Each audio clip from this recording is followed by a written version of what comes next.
prête ce matin à adorer votre Dieu. Amen. Alléluia. Lève-toi et chante au peuple de Sion, le Seigneur va libérer.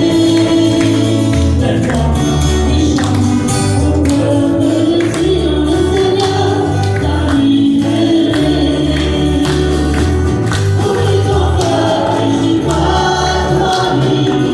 Ouvre ton cœur et dis-toi devant lui. Ouvre ton cœur et dis-toi devant lui. Le Seigneur est ton roi. Et chante au peuple de Sion, le Seigneur t'a libéré. Et chante au peuple de Sion, le Seigneur t'a libéré. Ouvre ton cœur et dis-toi devant lui. Ouvre ton cœur et dis-toi devant lui.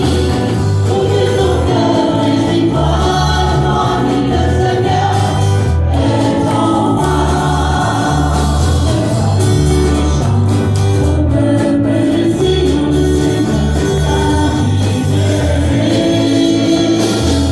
Et chante au peuple de Sion, le Seigneur t'a libéré.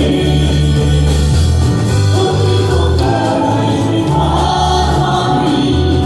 Ouvre ton cœur et dis-toi devant lui. Ouvre ton cœur et dis-toi devant lui. Le Seigneur est ton roi. Et chante au peuple de Sion, le Seigneur t'a libéré. Lève-toi et chante au peuple de Sion, le Seigneur t'a libéré. Ouvre ton cœur et dis-toi devant lui. Ouvre ton cœur et dis-toi devant lui. Ouvre ton cœur et dis-toi devant lui. Le Seigneur est ton roi. Seigneur est ton roi. Seigneur est ton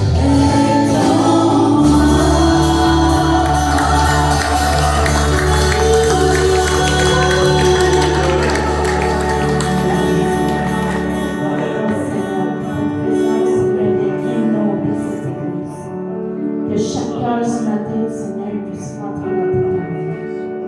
Seigneur, tu es venu pour libérer les captifs. Tu es venu pour guérir les cœurs brisés. Tu es venu, Seigneur, pour guérir les malades, Seigneur. Et ce matin, Seigneur, on se présente devant toi pour t'adorer et aller dans tes parties, Jésus. Que ton Saint-Esprit prenne toute la place dans ce lieu ce matin. Et que chaque personne, Seigneur, qui rentre, Seigneur, puisse en sortir avec une portion de plus de toi. Bienvenue, Saint-Esprit. Bienvenue, Saint-Esprit. Nous sommes en ta présence. Remplis-nous de puissance. Viens et règne en nous. Bienvenue, Saint-Esprit.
nos cœurs, Seigneur.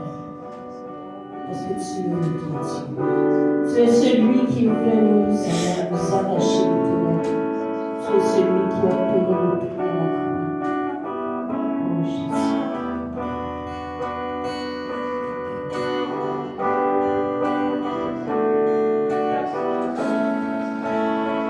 Tu seras là, mon cœur de mes épreuves.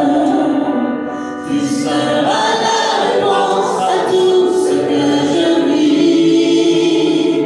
Tu seras la main qui viendra pour me relever. Tu seras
quelque chose contre quelqu'un,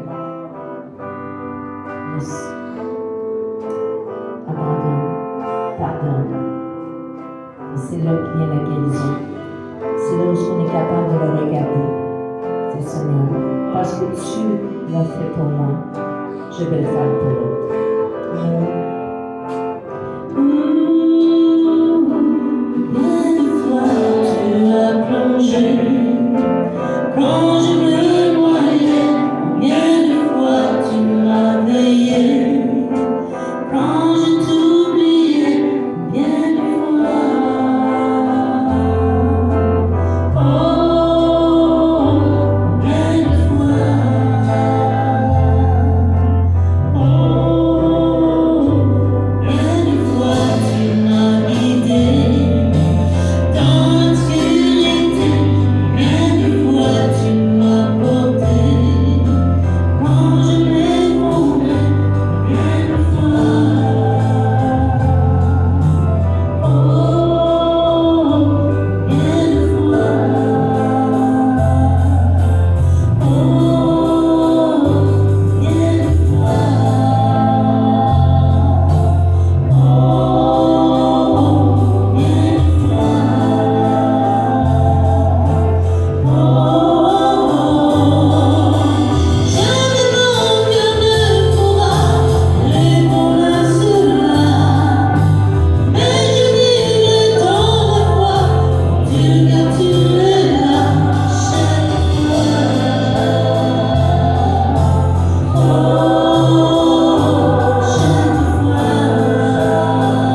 n'est-ce pas, quand on est dans le louange, même essayer d'attaquer nos musiciens.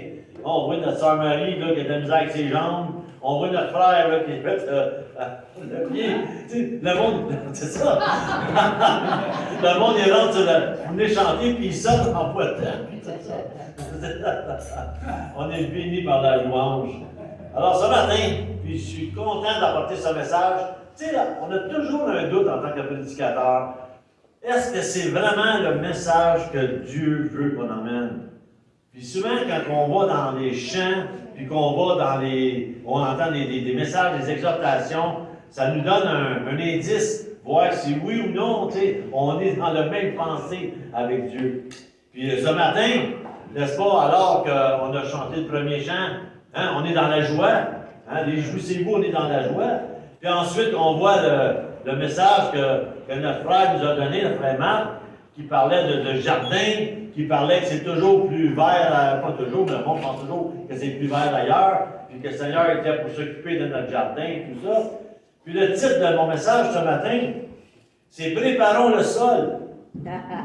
Préparons le sol. Le sol de quoi? Notre sol à cultiver pour qu'on puisse vraiment recevoir, n'est-ce pas, les fruits, les légumes, tout ça de choses du Seigneur, n'est-ce pas?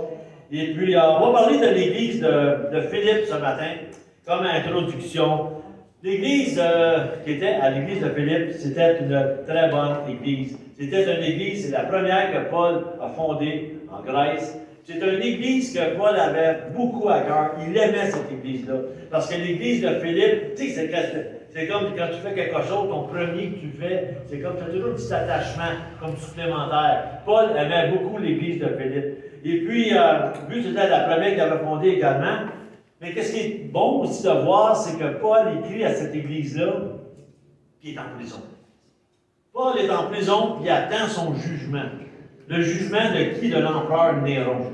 Le Néron qui était sanguinaire, Néron que lui-même détestait tellement les chrétiens, tellement qu'il a mis le feu à la ville de Rome, puis a fait la Grèce, c'est des chrétiens qui avaient brûlé la ville. Il y a eu une persécution incroyable pendant le temps de Néron. Paul est en prison, puis les prisons dans ce temps-là, c'était pas comme les prisons aujourd'hui, que c'est chauffé, terré, bien nourri, puis tout ça. C'était quasiment envie d'être en prison avec ça aujourd'hui. Mais dans le temps, c'était pas comme ça.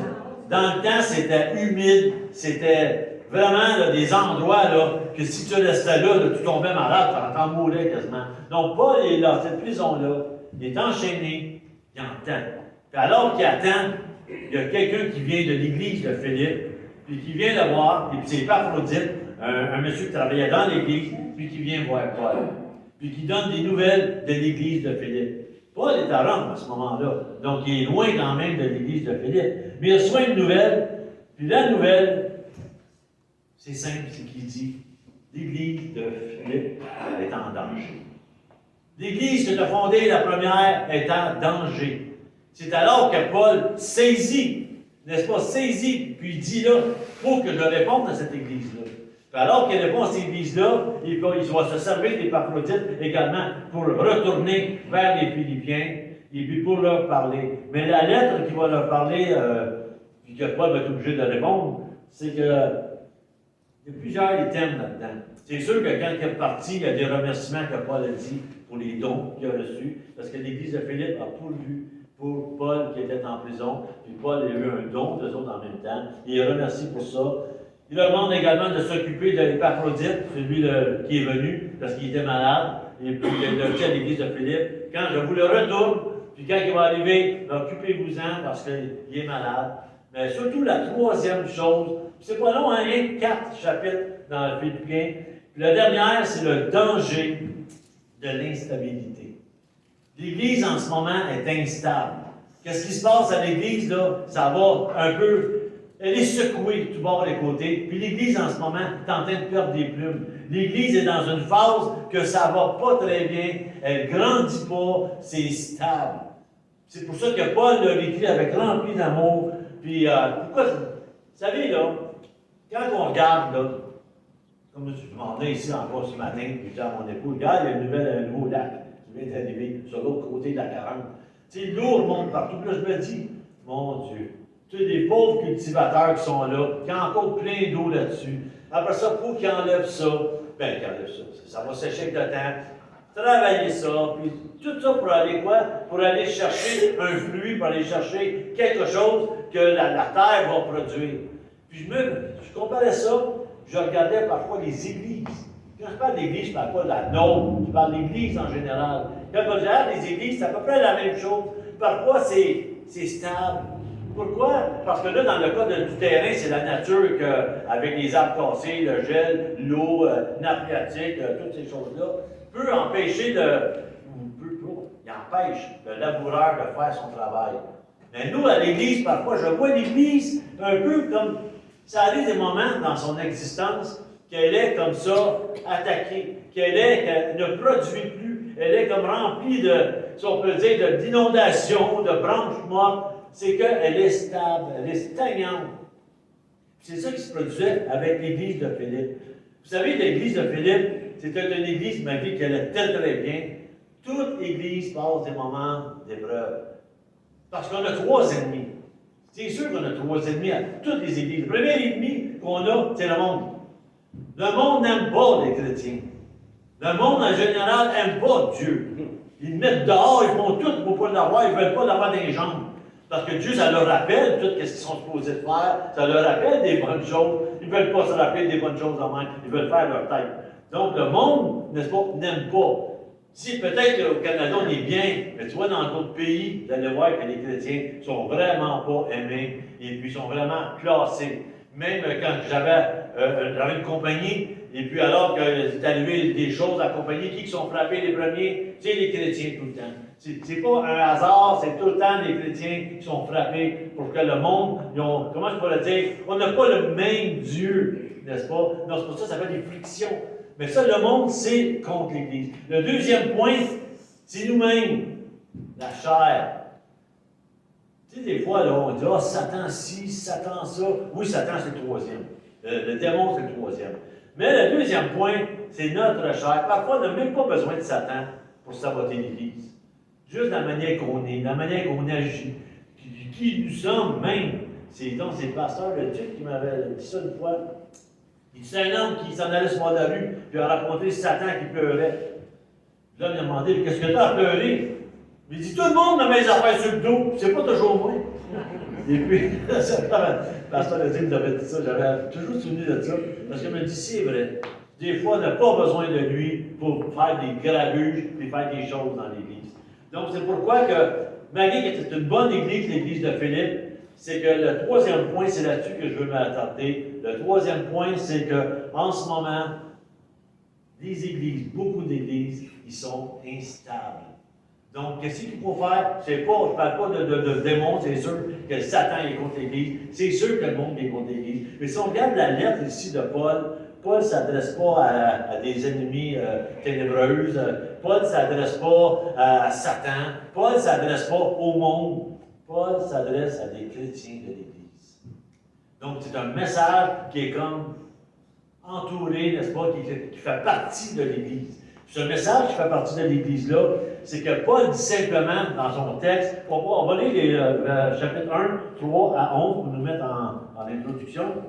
Ça nous dit, je rends grâce à mon Dieu toutes les fois que je me souviens de vous. Je ne cesse dans toutes mes prières pour vous tous de prier avec joie. Peut-être tantôt, on disait, là, on se réjouit là, dans le nom du Seigneur. L'épître à Philippe, les Philippiens, on l'appelle, elle est surnommée l'épître de la joie. Donc, c'est quoi? Il y a beaucoup, réjouissez-vous, réjouissez-vous. Plusieurs places dans les 4 petits chapitres, réjouissez-vous. Et puis là, il continue, je prie avec joie. Verset 5. À cause de la part que vous prenez à l'Évangile depuis le premier jour jusqu'à maintenant. Je suis persuadé que celui qui a commencé en vous une œuvre bonne en poursuivra l'achèvement jusqu'au jour du Christ Jésus. Il est juste que j'ai pour vous de telles pensées, parce que je vous porte dans mon cœur, et que dans mes chaînes, comme dans la défense et l'affermissement de l'Évangile, vous participez tous à la même grâce que moi. Car Dieu m'est témoin que je vous chéris tous avec la tendresse du Christ Jésus. Et ce que je demande dans mes prières, c'est que votre amour abonde de plus en plus en connaissance et en vraie sensibilité. Qu'ainsi vous sachiez apprécier ce qui est important. Donc, il faut mettre en force le mot important. Qu'ainsi vous sachiez apprécier ce qui est important afin d'être sincère et irréprochable pour le jour de Christ, rempli du fruit de justice qui vient par Jésus-Christ à la gloire et à la puissance de Dieu. Quand il parle Paul, on voit qu'il y a un amour sincère pour l'Église de Philippe. Il leur dit, je rends grâce, je vous aime, lâchez pas, continuez le bon combat. Puis il dit, je prie que Dieu vous donne quoi? Deux choses, qui vous prie plus de connaissance et plus de sensibilité. Autrement dit, vous montrer qu'est-ce qui ça dit, de montrer ce qui est important. Parce qu'il y a des choses qui ne sont pas importantes d'abord qu'ils font. Parce qu'il n'aurait pas dit ces mots-là. Tu sais, comment dire, envoyer une lettre à quelqu'un, il va dire qu'est-ce qui est important. Pas qu'est-ce qui n'est pas important. Donc, il faut mettre en phase de ce que Paul veut nous dire ce matin à travers son message. Puis il dit, afin d'être sincère. Vous savez, sincère, ça vient d'un mot qui, dans le temps, ça voulait dire véritable. Ça veut dire qu'il n'y a pas d'imperfection dedans. Parce que le monde, il achetait des choses, puis c'était fait vraiment avec plein d'imperfections. Puis quand il voyait, mettons, une statue, il mettait un genre de cire pour les craques, puis ça, puis il arrangeait, il vendait des choses, puis c'était bien beau, mais c'était plein de craques remplis de cire. C'est pour ça que le mot sincère vient d'un mot, je t'ai vendu quelque chose sans cire. Autrement dit, quelque chose qui est véritable, pas quelque chose, c'est tout ça le mot, avec le temps, c'est devenu sincère. Ça veut dire c'est que c'est vrai, c'est véridique, c'est pas quelque chose qui est faux puis qu'on a arrangé, vous savez. Donc, on va voir ce matin, Paul sait vraiment que l'Église va être menacée. On le sait, toutes les Églises vont être menacées. On le sait que, veut pas, on va avoir des tribulations. L'Église va en avoir des tribulations. On en a eu dès le départ, on en a eu même avant le départ, avec les apôtres et tout ça, plein de tribulations. Ça, on ne peut pas rien faire contre ça. On va en avoir, l'ennemi du dehors, il est là. Puis on sait également que, veut pas, il va arriver des choses, parfois des épreuves de la vie. Ça, avec, on ne peut pas prévoir ça. Mais la seule chose qu'on peut prévoir vraiment, c'est que nous, en tant que croyants, nous, on peut changer les choses. Les épreuves, on n'a pas le choix. Hein, les autres affaires, on n'a pas le choix. Mais dans l'Église, on peut changer les choses. Pourquoi? Parce qu'on a le devoir, on a le pouvoir de changer les choses. C'est ça que Paul met en face à l'Église de Philippe. Il ne dit pas qu'il n'y a pas monde, il ne dit pas rien de ça, mais il dit simplement qu'il faut changer les choses. Mon premier point ce matin, c'est cultiver une harmonie. Cultiver une harmonie, c'est si on veut récolter, parce que pour grandir, il faut que la base soit bonne. S'ils veulent planter dans la terre, il faut que la terre soit renversée. Moi, je ne connais rien là-dedans. Mais j'ai entendu que ça soit renversé, il faut qu'il y ait de la chaux à l'automne. Puis toutes ces choses, moi, je ne connais absolument rien. Je connais plus des choses dans la cuisine. Mais moi, dans la cuisine, ça a déjà poussé, ça a déjà fait des affaires. Mais ça, je connais. Mais ça prend une bonne base, ça, je le sais. Comme une maison, ça prend une bonne base, et ça, je le sais.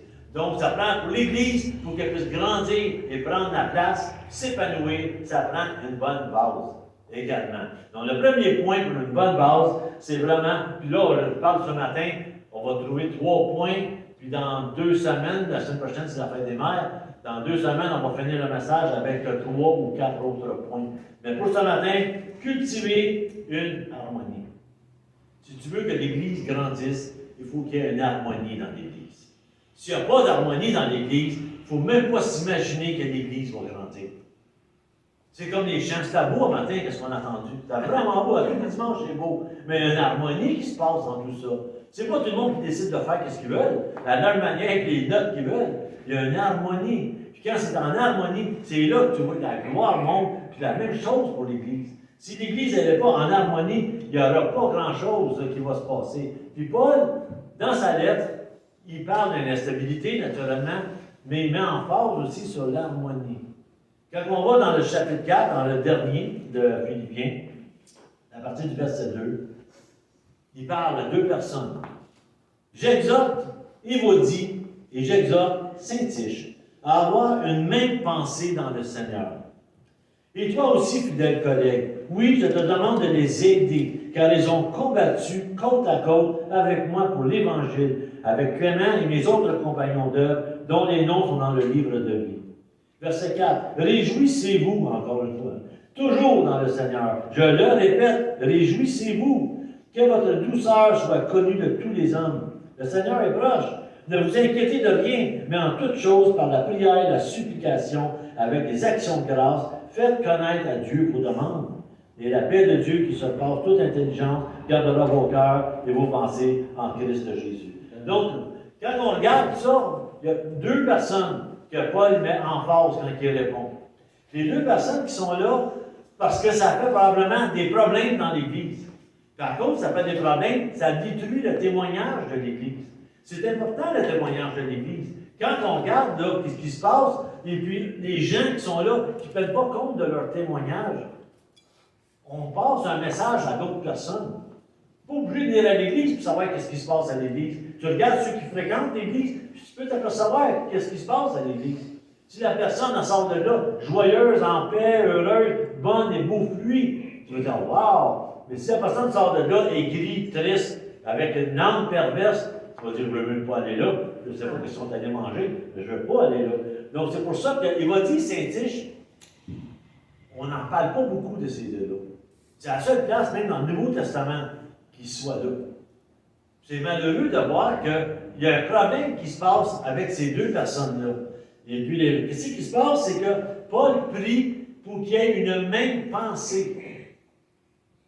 Autrement dit, c'est qu'ils ne pensent pas la même chose. Ils sont différents les deux.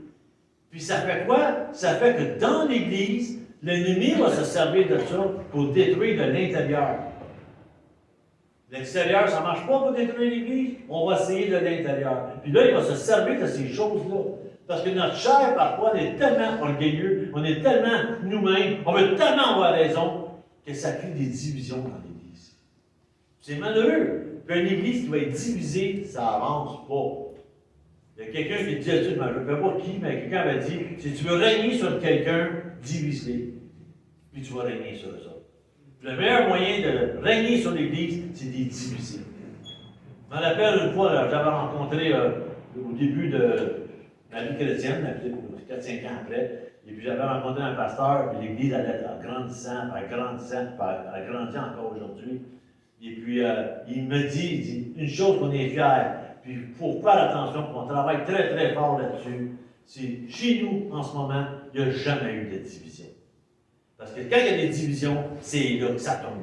Il faut tout faire pour pas qu'il y ait de division. Pour régler les conflits, pour leur parler, pardonner, et toutes ces choses-là.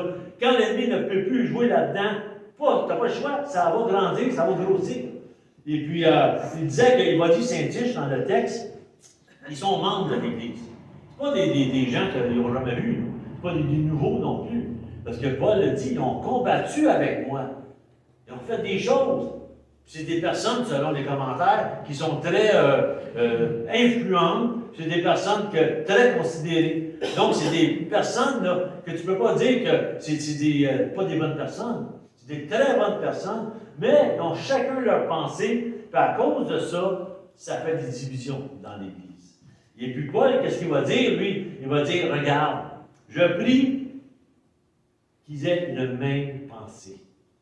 Ça veut dire, je ne prie pas parce que ça va pas bien, ils ne sont pas des bonnes personnes, et c'est ça. Non, il prie qu'il y ait une même pensée. Puis souvent, ça vient faire des divisions, ça, parce que dans l'Église, il y a beaucoup de choses. On ne peut pas tout être pareil. Puis souvent, on a des pensées différentes. Même moi, quand j'ai fréquenté d'autres assemblées, ils disaient des choses des fois, puis des fois, je n'étais pas toujours d'accord avec ça. Mais par contre, quand tu regardes la parole, quand tu commences à comprendre, tu peux comprendre pourquoi une personne pense ça.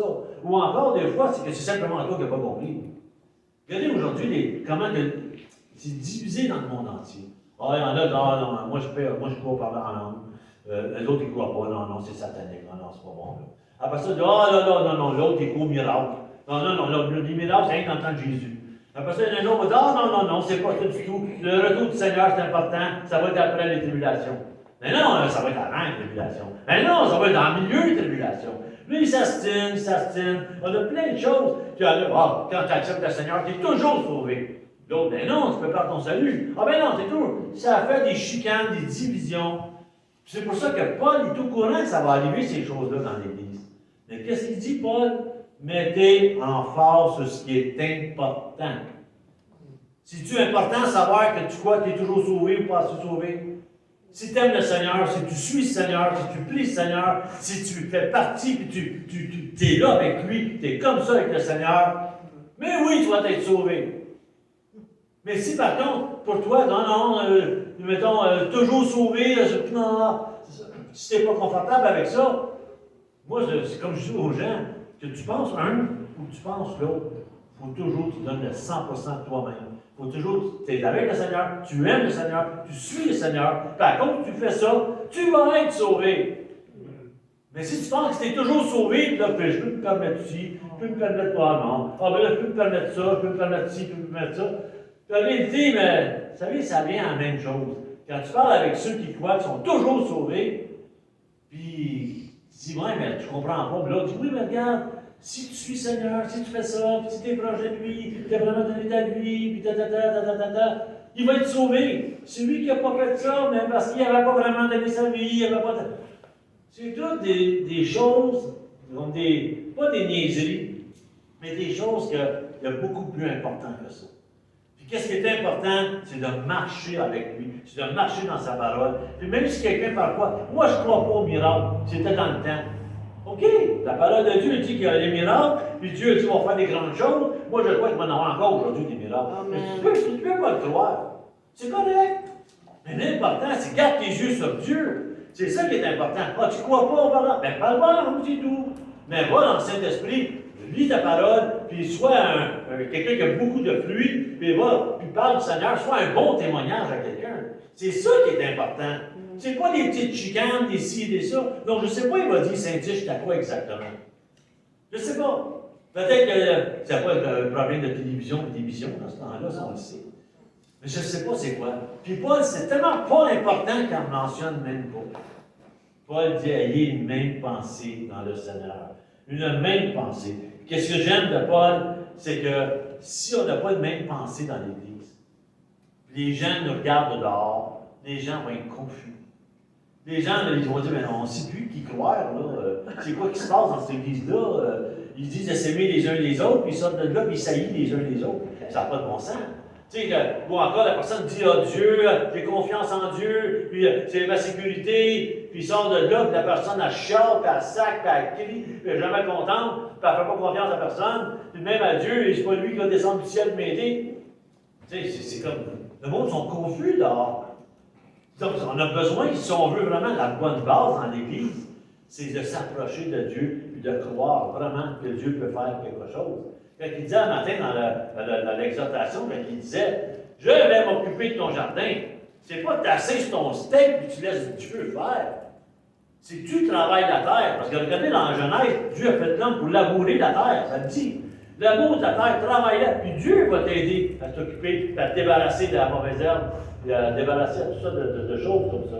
Donc, quand on regarde l'Épître à Philippe, les 3 premiers chapitres, premier, c'est l'amour de Christ, la vie de dépouillement, le modèle à suivre, le but de l'acheter. Ça, c'est toutes des belles choses importantes. Tu sais, se dépouiller, Dieu, tout ça. Puis la 4e, c'est comme une mise en application. C'est comme les 3 premiers, c'est comme la théorie. Puis la dernière, c'est mise en application. Là, c'est un message direct aux gens des chrétiens qui sont là. C'est un message qui est vraiment direct. C'est un peu comme quand on regarde la tempête apaisée. Hein, c'est la même chose. Jésus enseigne toute la journée, enseigne le soir. Prenons, on va aller de l'autre côté. Là, le soir, c'est l'application. Là, ça brasse, c'est plus ça. C'est là, tout ce qu'il dit dans la journée, il faut que tu te rappelles de ça. Pourquoi? Parce que c'est là l'application. Il n'y a personne qui devient pilote d'avion juste en allant à l'école. Il faut t'en pilote des avions, il faut t'en pilote des bateaux, il faut t'en fasses des choses. Le médecin, il faut qu'il regarde à côté. Mon épouse est allée justement cette semaine pour une genre de petite opération chirurgicale, pas chirurgicale, mais en tout cas des injections, tout ça. Puis il y avait quelqu'un qui était là, puis il regardait tout ce que le docteur faisait. Pourquoi? C'est de l'application. Pourtant, il est allé à l'école, il sait tout ça, mais l'application, c'est ça qui va faire, qui va devenir un bon médecin. C'est la même chose pour nous, on connaît plein de choses, mais si on n'a pas d'application, ça ne sert pas à grand-chose. Je ne prendrai jamais à l'avion avec un gars, moi, qui n'a jamais fait des applications. Vous pouvez dire, d'ailleurs, des gars de la misère à prendre l'avion d'avance. Ben, imaginez-vous si je sais que quelqu'un en avait, il n'a jamais chauffé un avion. Et, fait penser, une fois, je m'en allais au Mexique il y a plusieurs années. Et puis, c'était à Aéro Mexico. On va prendre l'aéro-Mexico, une affaire comme ça. Hein. Là, je parle d'une chance, Eliade, c'est pas là, je suis content, là, parce que Eliade est au Mexique. Donc, on dit bien. Mais tu sais, là, quand tu embarques dans l'avion, et puis, il y a une autre affaire, attends, je sais pas trop. Et puis, on s'en allait, puis jouer le pilote, le capitaine, pilote, le gars des lignes, tu fais son tour des petits avions. Là, j'envoie 4 autres arriver. Oh, là, tu regardes ça, ça fait peur. Hein? Tu te dis comment ça qu'il y a tant de monde qu'il y a ça. Là, tu sais que les autres sont très jeunes. Le capitaine est vieux, il est grisonnant, mais les autres, c'est tous des petits jeunes. Là, tu commences à avoir peur. Moi, mes cheveux sont maigris à ce moment-là. Et puis, quand ça dépasse, en fait, tu t'en vas, là. Je ne sais pas si ça clope ta pas, là, on dirait l'avion tirait sur un bord comme ça, tu sais. Oh, Seigneur! On a eu, parce que je ne veux pas revenir là-dessus, mais on a eu peur. L'île a crié, à un moment donné, on pensait mourir là-dedans. Mais c'est pour ça que c'est important la mise en application, parce que c'est ça qui fait que Paul donne beaucoup de choses dans les premiers chapitres, dans le 4e, il dit voici. C'est important, parce que quand il parle des du Saint-Tiche, là, c'est que c'est important parce que c'est pareil comme, mettons, on a un exemple. Je ne vais pas, on va prendre des noms, mettons, moi, Pasteur Fernand. Mettons, vous recevez une lettre ici d'un apôtre quelconque, le fondateur de l'Église, puis on reçoit une lettre qui est lue devant tout le monde. Puis la lettre, elle dit, j'exhorte Robert et Pasteur Fernand à avoir une même pensée dans le Seigneur. Qu'est-ce que vous pensez tous de ça? Bien, ils sont séparés. Ils ne pensent pas la même chose. Comment ça se fait qu'il peut s'occuper d'une église alors que les deux pensent différemment? Déjà, juste ici dans l'Assemblée, le monde est confus. Imaginez-vous à l'extérieur, après ça, comment que l'Église peut avoir une réputation. C'est pour ça qu'il faut avoir toujours une même pensée dans le Seigneur. Puis ça, là, c'est pas quelque chose parce que ça dit, tenez ferme, au verset 1, 4, 1. C'est pourquoi, frères bien-aimés, que je désire vivement revoir ma joie et ma couronne, demeurez ainsi ferme dans le Seigneur, mes bien-aimés. Ça veut dire, regardez pas ce qui n'est pas important, mais mettez-vous dans le Seigneur, puis restez ancrés dedans. C'est la seule manière que vous allez pouvoir, en harmonie comme ça, puis quand j'être en harmonie, il n'y a rien qui peut empêcher, n'est-ce pas, l'Église de grandir, et l'Église de faire plein de choses quand on s'accorde ensemble. Vous savez, même Jésus, quand il a fait le lavage des pieds, c'est pas tout le monde disait, tu peux apprendre en parlant des apôtres ensemble. C'est qui est le plus grand? C'est qui est le plus proche? Ah, Seigneur, fais que lorsque mes fils soient un à droite, un à gauche. Tu sais, on veut tout le temps notre chair, tout le temps là. Puis Jésus, qu'est-ce qu'il a fait? Réponse à tout cela. Hein, juste avant d'être vraiment crucifié, il est descendu à l'heure du repas, il a lavé les pieds à tout le monde. Il s'est descendu pour montrer, regarde, c'est pas important ça. L'important, c'est que ce soit aimez-vous les uns les autres, supportez-vous les uns les autres. Puis c'est ça qui fait que quand on s'aime les uns les autres, c'est comme ça que ça va venir en harmonie. Ça ne dit pas soyez d'accord avec chacun les uns les autres, on ne sera jamais d'accord. Mais en harmonie, ça, on peut le faire. Puis c'est triste vraiment de voir que ces deux personnes qui sont là, on n'en parle nulle part d'ailleurs. Là, on en parle 2000 années après, puis c'est pas un bon exemple. Je ne voudrais pas, moi, que dans les années futures, on me regarde, puis je dis, regarde, tu sais comment il agissait? C'est pas un bon exemple. Tu sais, puis Paul, c'est pas parce qu'il était méchant. Paul, il était honnête, il était droit. Puis Paul, il l'a dit lui-même, il disait les vraies choses, puis les vraies choses, c'est que voici la mauvaise chose, vous n'avez pas la même pensée des deux femmes. Puis les bonnes choses, ces deux femmes-là m'ont aidé beaucoup. Ils ont travaillé avec moi, ils ont peiné avec moi, donc c'est des ouvriers. Puis Paul va dire, regarde, c'est malheureux, mais ayez donc une même pensée. Vous savez, ça me fait penser que, il y a quelques années, plusieurs années d'ailleurs, je regardais un match de hockey. Et puis c'était une équipe qui était forte à ce moment-là. C'était les Washington qui était très très fort. Et puis quand ils ont rencontré le Canadien de Montréal qui était faible, ça fait très longtemps qu'ils sont faibles, eux autres. Et puis il était faible.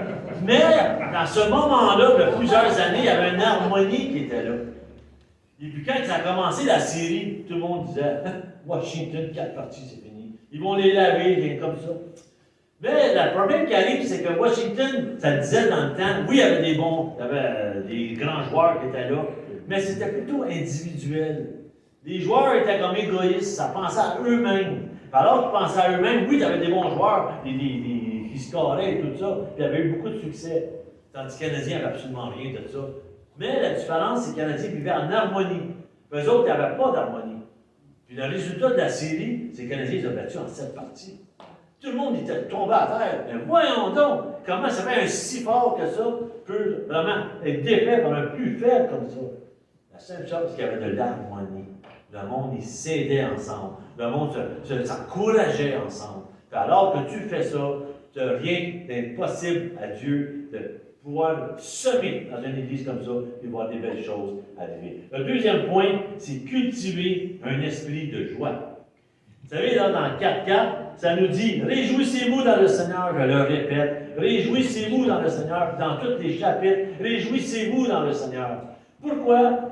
Parce que Dieu peut tout. Vous dites que vous êtes croyant, vous dites que vous aimez le Seigneur, vous croyez que Dieu a fait la terre, vous croyez que Dieu a séparé la mer, on l'a chanté tantôt encore, vous croyez que Dieu a fait toutes choses, les vents, les tempêtes, on croit que Dieu est au contrôle de tout ça. Mais par-dessus tout, qu'est-ce qu'on croit fermement, c'est qu'on est sauvé. Amen. Juste ça, réjouissez-vous dans le Seigneur. On est sauvé. Oui, on nous a pas mal, on compte l'électricité, ou telle affaire, ou mon char ne marche plus. On est sauvé. Amen. Ça veut dire que quand quelqu'un demande comment ça va bien, je suis sauvé. Amen. Puis en passant dans la santé, là, on est mal en jambe. Mais l'important, c'est que je suis sauvé. Paul est en prison. Il a toutes les raisons du monde de pleurer, ce gars-là. Il garde ses cicatrices toute sa vie. Il était laissé pour mort, fouetté, toutes sortes de choses. Puis là, il est en prison, puis ça dit lui-même au début, il est dans les chaînes. Puis là, il va dire un petit peu plus loin, « Mettez le comble à ma joie, Philippiens. Faites ceci. » Mettez le comble à ma joie. Ça veut dire, il est déjà joyeux dans ses afflictions. Il est déjà joyeux parce qu'il sait qu'il est sauvé. Puis là, il regarde l'Église qui ne va pas bien, puis il dit, mettez le comble à ma joie, vous aussi faites quelque chose. On est sauvé tout le monde. On n'a pas cette mentalité-là. Habituellement, on est dans la joie quand ça va bien, puis quand ça ne va pas bien, on n'est pas dans la joie. Je sais que c'est dur. Quand tu souffres, quand ça fait mal, c'est sûr que ça ne va pas en souriant. Pas ça, c'est un hypocrite. Mais par contre, c'est ton âme, ton intérieur, tu es dans la joie pareil parce que je suis sauvé. Combien de personnes qui sont mortes à la résidence qu'on avait? Des personnes, Mme Fortin, Mme Fortin, l'épouse du pasteur Fortin, puis qui est décédée à la maison. Et puis, qu'est-ce qu'elle, dans son lit de mort, alors qu'elle est en train des soins palliatifs, c'était quasiment fini. Et puis, dans la joie, je m'en vais voir mon Seigneur, je m'en vais voir mon Père, dans la joie. Les employés allaient la voir, ils pleuraient avant de rentrer dans la chambre. Puis quand ils sortaient de là, les employés étaient dans la joie. Elle les contaminait. C'est elle qui est en train de mourir. Puis quand elle est morte dans la joie. Vous savez, c'est pas qu'un, il y a eu d'autres femmes de pasteurs qui sont venues aussi. Et puis il y a eu des pasteurs aussi qui sont venus. Puis ils étaient dans la joie. Pourquoi? Parce qu'ils savaient que les 6 mois, c'est éphémère. C'est éphémère. Des fois, on se bat pour avoir quelque chose. Puis dans 3 ans, 4 ans, c'est en train de pourrir, c'est en train de... Tu sais, qu'est-ce qui est important, c'est être dans la joie. Vous savez, mettez le comble dans la joie, c'est ce que je disais tantôt, mais comme même Paul, pour la prison et tout ça, c'était triste, mais il était quand même dans la joie. Puis la clé de la joie, c'est quoi? C'est la connaissance de Dieu. On l'a lu tantôt au premier chapitre, que Paul prie que vous ayez la connaissance. Quand tu connais Dieu, quelle sorte de Dieu merveilleux qui est, quelle sorte de Dieu fidèle qui est, tu ne peux pas faire autrement qu'être dans la joie. Quand mon frère d'abord, il disait, regarde, il m'a sauvé, il est mort sur la croix, on a une raison, nous, on sait que même qu'on meurt, on s'en va là. Tu sais, on connaît Dieu. Plus tu vas connaître Dieu, plus ton cœur va être dans la paix, plus ton cœur, malgré les tribulations, tu vas être dans la joie. Quand on va dans le psaume 1, juste pour lire les 2 premiers versets, ça nous dit, puis que le Seigneur nous parle à travers le psaume 1. Voilà. Il nous dit, heureux l'homme qui ne marche pas selon le conseil des méchants, qui ne s'arrête pas sur le chemin des pécheurs, mais qui ne s'assit pas sur le banc des moqueurs, mais qui trouve son plaisir dans la loi de l'Éternel et qui médite sa loi jour et nuit. Quand on parle de la loi dans le temps de l'Ancien Testament, on sait que dans le Nouveau Testament, Jésus est venu accomplir la loi. puis la loi est écrite dans nos cœurs. Ça veut dire, quand tu as les yeux tournés sur Dieu, ça vient te réconforter. Quand on disait ce matin, quand le monde, on chantait, puis je disais, on rentre ici avec nos fardeaux, on rentre ici parfois avec toutes sortes de choses, mais quand on rentre dans la louange de Dieu, puis on se laisse transporter dans la louange de Dieu, on se sent beaucoup mieux après. On se sent transporté, on se sent guéri, on se sent libéré. C'est comme si on rentre ici avec notre jardin plein d'épines, puis à travers qu'on chante, Dieu nous enlève les épines. Puis c'est merveilleux. Donc, on voit ça, c'est la connaissance de Dieu. Une deuxième raison de se réjouir, c'est dans Philippiens 4, 19, on retourne dans mon texte. Philippiens 4, 19. Non simplement qu'on est dans la joie parce qu'on est sauvé, mais mon Dieu pourvoira à tous vos besoins selon sa richesse avec gloire en Christ Jésus. Jésus, il nous pourvoit. Il nous donne les choses qu'on a besoin. On est tous quand même, je regarde le monde ici, on est tous quand même assez âgés. Puis, il n'y en a pas un qui est en train de souffrir de malnutrition ici ce matin. Dieu, il pourvoit à nos besoins. Tu sais, là, quand on regarde la famille, c'est vrai que la famille, maintenant, là, est comme, t'es brisée, puis l'ennemi rentre là-dedans, la DPJ rentre là-dedans. Mais Dieu a créé la famille comment? Un homme, une femme, des enfants. C'est quoi la job de l'homme? C'est d'être un pourvoyeur. De pourvoir, emmener des choses à la maison. C'est quoi le job de la mère? Oui, accoucher des enfants, les nourrir, prendre soin, les aimer, les entourer. Oui. Quand on voit des hommes dire, oh, ma femme, je suis un pourvoyeur. Oui, t'en es un pourvoyeur. C'est le même. Dieu, quand il a dit qu'on crée l'homme à notre image, l'homme est pourvoyeur, puis la femme prend soin de ses enfants, elle les élève avec lui, puis elle, parfois aujourd'hui avec la vie, la femme qui a travaillé aussi devient pourvoyeur, elle avec. Mais elle veut pas, c'est la vie. Mais si on comprend ça, on comprend Dieu le Père. On est ses enfants. Dieu le Père, c'est le pourvoyeur. Il pourvoit au bien de ses enfants parce qu'il nous aime. Il ne veut pas, il va nous élever. Parfois, c'est des corrections, mais son but à lui, c'est de nous emmener à maturité, de tout nous donner ce qu'on a besoin pour grandir. Donc, on a une autre raison d'être dans la joie. On est dans la joie parce que Dieu pourvoit. Hein? Dieu est là, puis qu'il nous donne. Et oui, c'est là, on va dire, je suis obligé de travailler, je suis obligé de faire ci, je suis obligé de faire ça. Hey, arrête! C'est la vie, ça, travailler. C'est la vie, t'occuper de tes enfants.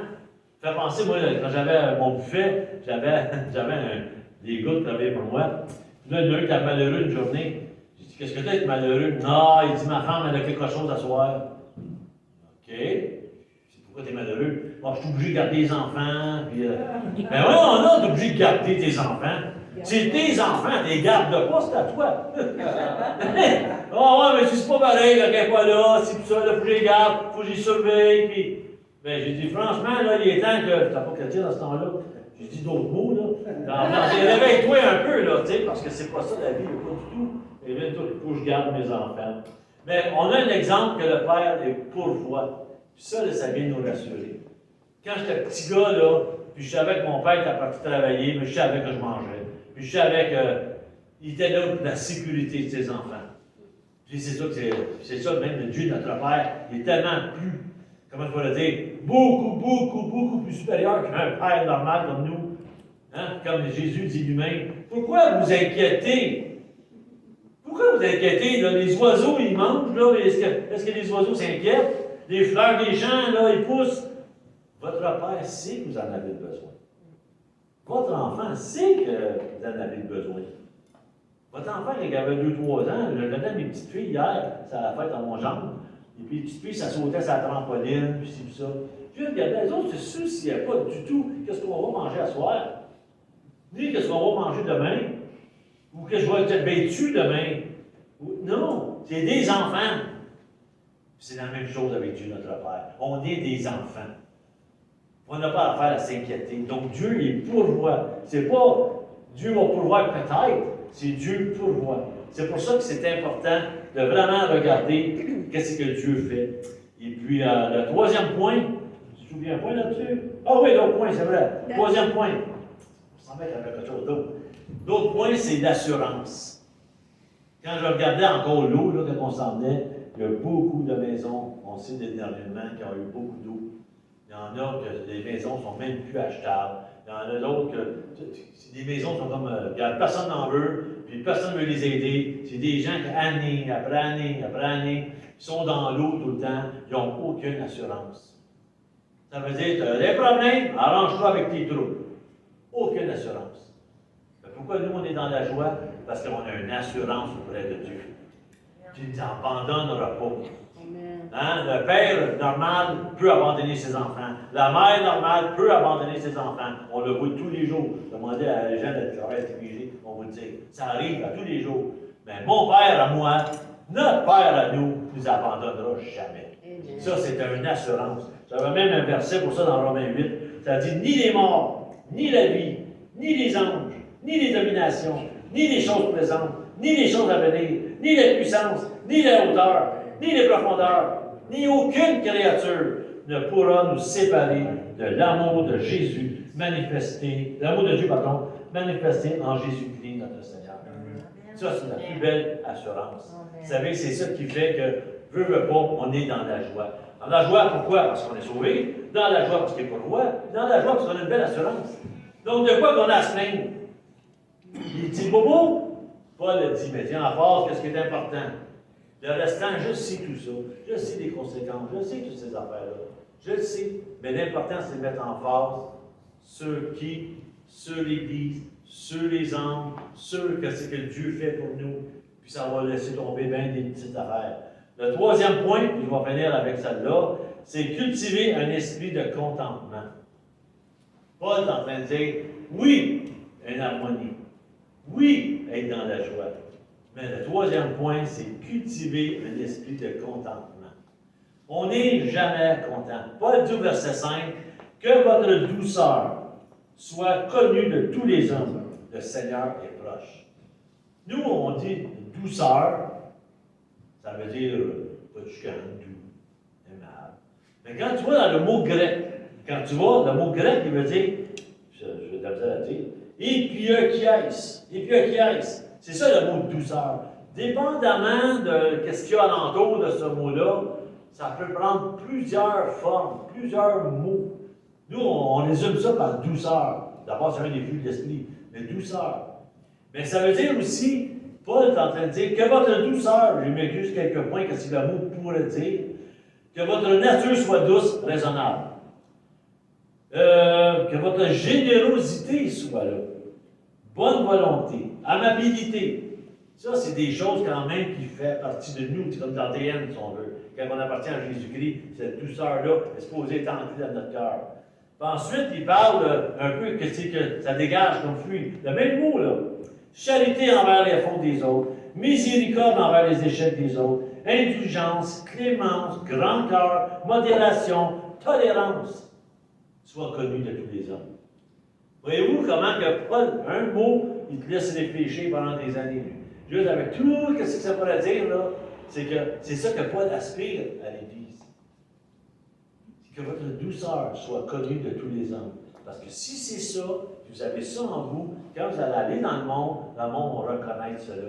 Amen. Ils vont dire, on veut ça, qu'est-ce que tu as? Eux autres sont triplés, ils sont tout croches, puis ils pensent tout ça d'affaires, puis ça va pas bien, puis pour n'importe quelle chose pas important, tandis que le plus important, il s'en fout. Le plus important, c'est quoi? C'est être proche de Dieu. C'est là que lui qui amène la paix. C'est lui qui amène tout ça. C'est pas d'autres choses que lui. Donc, que tout ça soit connu de tous les hommes. Nous, on se contente toujours. Hein? On se contente toujours, pas vrai. On n'est jamais contenté. On n'est jamais contenté, les hommes et les femmes. Jamais, jamais, jamais. La preuve, je savais que vous m'entendriez ça. La preuve, le mari veut divorcer. Non, pas mari, la mariée, excusez-moi. Le marié. Le marié veut divorcer ou la mariée veut divorcer. L'un des deux. Le célibataire, lui, veut se marier. Ensuite, le chômeur veut travailler. Le travailleur aimerait mieux chômer. On n'est jamais content, là. Le pauvre veut devenir riche, puis le riche est esclave de ses richesses. La personne, elle veut devenir célèbre, mais le célèbre, il se cache. Hein, regardez ça, des acteurs, des actrices, des acteurs, des actrices, quand ils commencent leur ministère, pas le ministère, mais leur vie, tout de suite, ils veulent passer à toutes les émissions de radio, ils sont là devant les caméras, regardez-moi, Puis quand ils sont rendus populaires, tout ça, ils se cachent tout. Oh, les paparazzis, puis ci, puis ça, puis ils passent par des entrées en arrière. Tu sais, tu veux devenir célèbre, plus pas t'es célèbre, tu veux te cacher. Après ça, ça dit, le nouveau, il veut être vu de tout le monde. Puis le vieux, il veut être oublié. Dans une entreprise. Hein, quand tu rentres dans une entreprise, tu as des échelons, tu es nouveau, tu veux tout faire.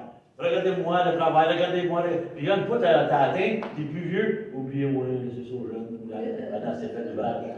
Ensuite, tu as dit, le noir va être blanc, puis le blanc veut se faire bronzer. Non, mais c'est vrai. Dieu a créé l'homme, puis plusieurs veulent devenir une femme. Dieu a créé la femme, puis plusieurs veulent devenir un homme. L'enfant veut devenir un adulte, puis l'adulte veut devenir un enfant. Les hommes vont être Dieu, de se pogner à la tête. Oh, Seigneur! Le Seigneur, non, mais. Ils ont moi-même. Mais tout ça veut dire simplement, c'est qu'on n'est jamais content. Puis qu'est-ce qui est beau de Paul dans le verset 11 et 12? Paul dit, verset 12, chapitre 4. Je sais vivre dans l'humiliation, et je sais vivre dans l'abondance. En tout et partout, j'ai appris à être rassasié et à avoir faim, à être dans l'abondance et être dans la disette. Je puis tout par celui qui me fortifie. Paul est en train de le dire. Peut-être entre vous, il y en a qui a ici, il y en a qui a ça. Mais regarde, on apprend à vivre avec ça, puis avec des esprits, des fois pas des esprits, mais avec des gens qui pensent autrement. On apprend à vivre et s'aimer les uns les autres. Pas parce qu'il y en a un qui n'aime pas ça, que l'autre, on perd tellement d'énergie à s'astiner les uns et les autres. Puis regardez dans la parole de Dieu, ça arrive qu'on ne s'en marche pas. Regardez Paul et Pierre. Hein, Paul et Pierre, là, c'était le feu là, entre les deux. C'était le feu. Quand ils se sont rencontrés à la conférence de Jérusalem, dans l'acte 15, je crois, c'était pas drôle. Quand ils se parlaient ensemble, il y avait des vives discussions. C'est pas des discussions avec les oiseaux t'entends qui volent, là. Des vives discussions. Mais il y a une chose que Paul et Pierre y ont compris. Et Paul et Pierre qui sont compris, c'est d'avoir une même pensée dans le Seigneur. Peut-être pas la même, toute pareille, mais la même pensée dans le Seigneur. Puis la pensée qu'il y avait dans le Seigneur, c'était de s'accorder les uns et les autres. Puis ça, j'avais marqué quelque part, parce que je veux vous donner ces exemples-là avant qu'on puisse aller avant qu'on puisse aller dans le. Non, je l'avais pas bien marqué ici. En tout cas, c'est pas obligatoire que ça. C'est pas obligatoire que ça, c'est dans le. Il y avait dans le genre, dans l'acte. De toute façon, c'est qu'on voit une parole de Pierre dans 1 Pierre. Dans 1 Pierre, c'est ça. On voit la parole de Pierre, puis Pierre dit la même chose. Ayez une même pensée dans le Seigneur Jésus. Puis après ça, on voit dans Paul, qui est dans 1 Corinthiens 10, je pense. Puis Paul dit la même chose. Ayez une même pensée dans le Seigneur Jésus. Les deux hommes, qui étaient pourtant très différents, les deux hommes disent la même chose, il faut avoir la même pensée dans le Seigneur Jésus. Alors, pourquoi que nous, on aurait des pensées différentes? Pourquoi que nous, on s'astinerait, on perd de l'énergie en s'astinant? Pourquoi? Oui, il y a de se parler ensemble. Oui, puis Paul le dit, je vous envoie Épaphrodite, là, puis demandez, là, aidez-les. Puis je vous demande, s'il vous plaît, aidez ces deux femmes-là. Aidez-les. Ils ont travaillé avec moi d'arrache-pied. Puis regardez, c'est nos sœurs. Oui, parlez avec elles pour qu'ils s'entendent. Parce que tant qu'ils ne s'entendront pas, ça ne pourra pas grandir l'Église. Mais s'ils s'entendent, pas pour être dit, je suis d'accord avec ce que tu dis, l'autre, je suis d'accord avec ce que tu dis. Non, non. Essayez de vous entendre, vous respecter les uns les autres. Moi, je connais des gens qui n'aiment pas parfois certaines louanges. Puis d'autres qui aiment ça d'autres manières. Il y en a qui aiment les louanges vraiment, là, que ça bouge. Puis il y en a d'autres qui aiment les louanges tranquilles, doux. Puis là, ça s'estime. Oui, mais quand c'est de même, ça fait penser à la musique du monde. Puis quand c'est doux, ça fait penser plus à l'esprit de douceur. Les deux bords, c'est bien. Les prédicateurs, c'est la même chose. Il y en a d'autres qui disaient, j'en connais une personne qui disait, ah, moi, tel lui, là, il crie tout le temps. Il crie. C'est juste qu'il ne fait pas des coups de but, il supplée quand il parle, puis ça m'énerve, j'aime pas ça. J'aime un autre prédicateur que lui, mais tout le monde dit, tout le monde dit, on s'endort sur lui. Oui, mais moi, j'aime ça. C'est calme. J'ai le temps de l'assimiler. J'ai le temps. Vous savez, là, Dieu, là, a fait des choses incroyablement belles. Puis on n'est pas tous pareils, on est tous différents. Puis qu'est-ce qui est beau de ça? C'est quand les différents mettent ensemble leur harmonie, mettent ensemble leur joie, mettent tous ensemble, il n'y a rien n'est impossible pour l'Église de grandir.